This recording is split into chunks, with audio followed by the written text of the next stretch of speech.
Ah, vous m'attendez pour parler de Lux Aeterna. Ah, il faut pas, hein. Foncez le voir. Foncez le voir. Pourquoi attendre ma critique? Vous savez très bien que je le fais souvent en retard, donc foncez voir Lux Aeterna. Et après, regardez ma critique. Ça vaut pas le coup. Ça vaut pas le coup. Vraiment, ça vaut pas le coup. Et pas le film, hein, parce que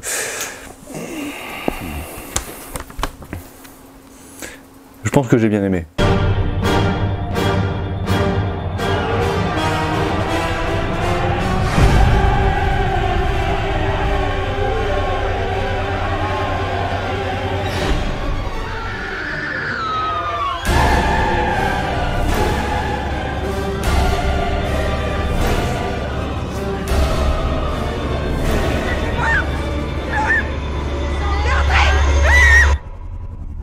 Bonjour à tous et bienvenue dans cette nouvelle critique. Aujourd'hui on va parler de Lux Aeterna de Gaspard Noé. Bah ouais. J'en profite pour dire que ma vidéo sur Gaspard Noé que je tease depuis janvier 2020, donc ça date quand même, est prévue avant cette fin d'année, limite dans quelques petites semaines.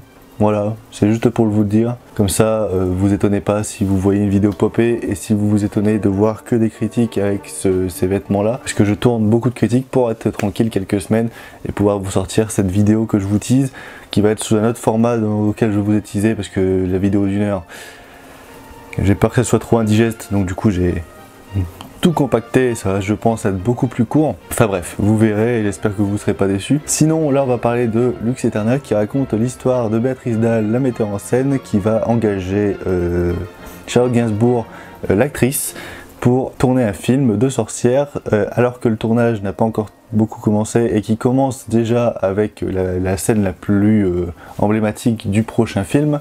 Tout commence à partir en couille quand la metteur en scène ne s'entend pas trop avec ses producteurs et son chef opérateur. Scénario classique pour un Gaspard Noé depuis justement Climax, depuis son précédent film, parce que ça va raconter l'histoire d'un environnement, d'une société, d'une mini-société qui au départ devait bien s'entendre, devait réaliser un projet commun et qui va finir par totalement se démanteler et finir en apocalypse. Totalement. Sauf que là ce n'est pas vraiment un film en entier, c'est un moyen métrage qui devait normalement être un court métrage, limite une pub de 6 minutes pour la marque Yves Saint Laurent. Sauf que Gaspard Noé s'est dit j'ai Charlotte Gainsbourg, j'ai Béatrice Dalle dans mon casting, si c'est pour en faire 6 minutes ça sert à rien, donc du coup on va étaler tout ça avec des scènes improvisées, avec un scénario que je vais écrire sur le tas, sur le tournage, et on va augmenter ça pour en faire un film, mais finalement ça devient un moyen métrage parce qu'il voulait pas non plus trop en faire, surtout que le film est quand même bien digeste en matière d'expérience, hein, s'il aurait rallongé le truc. Je pense que ça aurait été moins dithyrambique, notamment dans la critique, parce que le film est sorti et le film est plutôt acclamé par la plupart des gens, hormis pour les 10 dernières minutes qu'ils ont beaucoup fait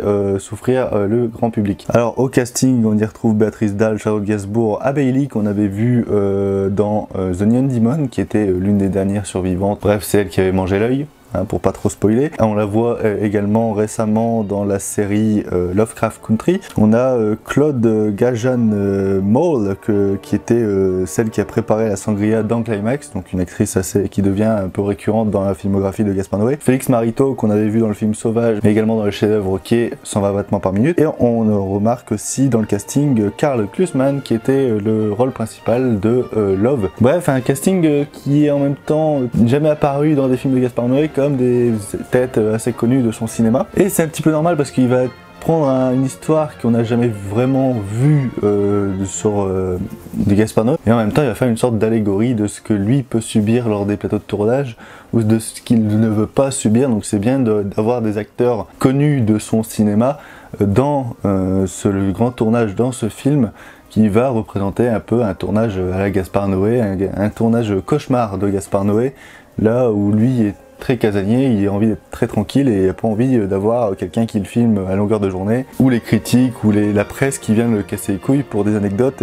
etc. Bon, Lux Aeterna, je pense pas que ça va être ma critique la plus longue, étant donné que c'est un film assez court, donc il n'y a pas grand chose non plus à dire et à analyser. Tout ce que je peux vous dire, c'est que je trouve que le film est fabuleux, c'est du grand Gaspard Noé, et si vous êtes adepte de son cinéma, vous allez aimer, c'est presque obligatoire, parce que ça reprend toute la force de Gaspard Noé derrière la caméra, dans l'écriture. Donc pour les fans, foncez, c'est sûr que vous allez aimer. Là où Love pouvait un peu diviser parce que c'est pas vraiment son cinéma comme tel on le connaît. Lux Aeterna, c'est du cinéma à Gaspard Noé et c'est kiffant, c'est une expérience, c'est quelque chose qui va se vivre et qui va se ressentir. Donc pour les fans de Gaspard Noé, ça va être hyper intéressant et ça va être stimulant. Là où pour le grand public qui va chercher à voir de la nouveauté en ce moment actuel, en ce monde actuel au cinéma, Lux Eterna peut être très compliqué. Le grand public peut être attiré parce que Charlotte Gainsbourg, Béatrice Dalle, c'est des têtes très connu depuis des années, notamment pour les parents, les quarantenaires, etc. Ça peut donner de la visibilité au film parce que le casting donne envie. Là où beaucoup de personnes peuvent en ressortir avec une révélation et une envie de regarder plus de Gaspard Noé et découvrir sa filmographie, d'autres personnes peuvent en ressortir totalement outrées, notamment pour les 10 dernières minutes qui sont totalement stroboscopiques. Mais là où j'aurais pu m'attendre avec toutes les rumeurs et notamment toutes les critiques qui sont sorties par rapport au film qui était au festival sur les 10 dernières minutes stroboscopiques, moi connaissant Gaspard Noé, je me suis dit il va pas le justifier, il va juste te mettre ça pour faire kiffer. Et en fait, quand tu regardes le film, tu te rends compte que c'est totalement justifié et que les personnages dans le film vivent la même chose que toi qui est dans la salle, c'est-à-dire un cauchemar, un éblouissement presque inarrêtable, tout comme une redondance sonore qui saoule et qui donne mal à la tête. En fait, Gaspard Noé nous fait vivre en tant que spectateur ce que vivent les personnages durant tout le film, et c'est ce que j'ai trouvé hyper intéressant, c'est cette superposition de faits qui fait que le film est représentatif d'un tournage cauchemar de Gaspard Noé, sauf que ce tournage cauchemar, des personnages vont être dans un cauchemar, et le spectateur va être également dans un cauchemar, dans quelque chose qu'on ne peut arrêter. On est dans une salle de cinéma, on ne peut pas baisser le son, on ne peut pas abaisser la luminosité, non, on est obligé de subir la même chose que les personnages, que Gaspard Noé. Donc c'est une superposition de faits, c'est une chose hyper intéressante, notamment dans l'écriture, parce que ça permet aux spectateurs lambda comme aux fans de Gaspard Noé de découvrir un tournage,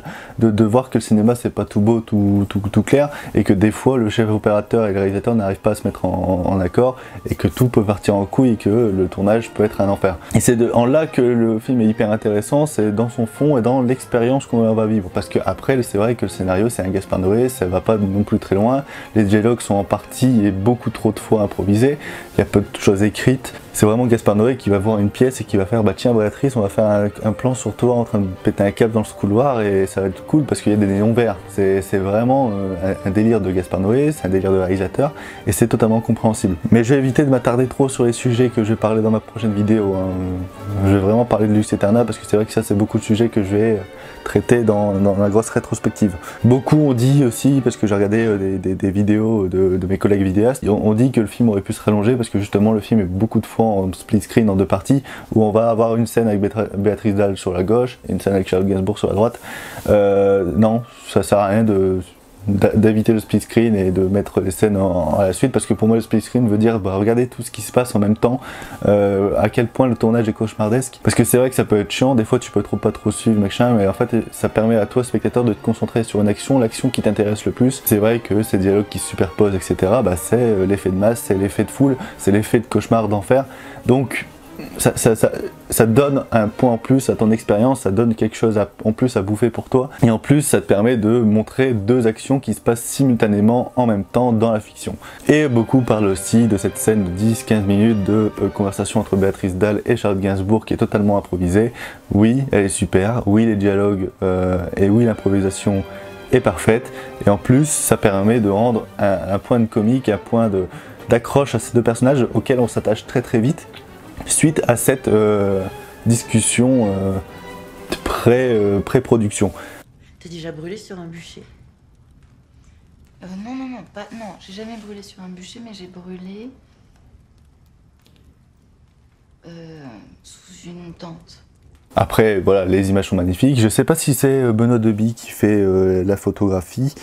J'espère, en tout cas. C'est toujours Benoît Deby, donc je suis très content parce que ça donne encore des images à la fois magnifiques, et tous ces plans qu'on va te construire avec cet écran de tournage qui va à la fin va partir en couille sont spectaculaires. C'est vraiment, j'aurais aimé aussi voir le film dans le film, et j'espère qu'il va te sortir dans 10 ans le film dans le film de Lux Eterna, parce que franchement ça donne envie de découvrir le film dans le film, tout comme le film en lui-même. Enfin bref, Lux Eterna, j'ai pas grand chose à dire, je pense que je vais en revenir plus en détail dans ma rétrospective qui va sortir d'ici quelques semaines, quelques mois, enfin bref j'en sais rien, il faut tant que j'avance dessus. Si vous l'avez pas vu, Lux Eterna, foncez le voir. Les chiffres hier sont sortis sur les nombres d'entrées du premier jour, etc. et j'en suis très content. Je pense que c'est le meilleur succès, je pense, dès les premiers jours d'un film de Gaspard Noé. Je suis très content, ça peut lui donner plus de budget pour un prochain film et en préparer un vraiment canon. Si vous avez un cinéma près de chez vous, regardez-le. Sinon, bah attendez que ça sorte en vidéo, parce que je peux pas vous en dire plus. C'est vraiment des films de Gaspard Noé.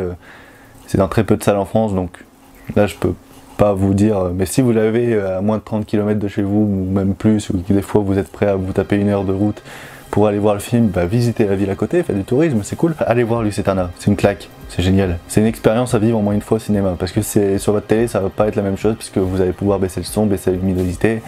Enfin bref, ça va pas être la même expérience et je pense qu'on est tous d'accord pour ça. Voilà, c'était la fin de la critique, allez voir ce merveilleux film et sur ce on se dit à bientôt pour de nouvelles critiques. Il y a plein de belles choses au cinéma, plein de belles choses. Allez, ciao.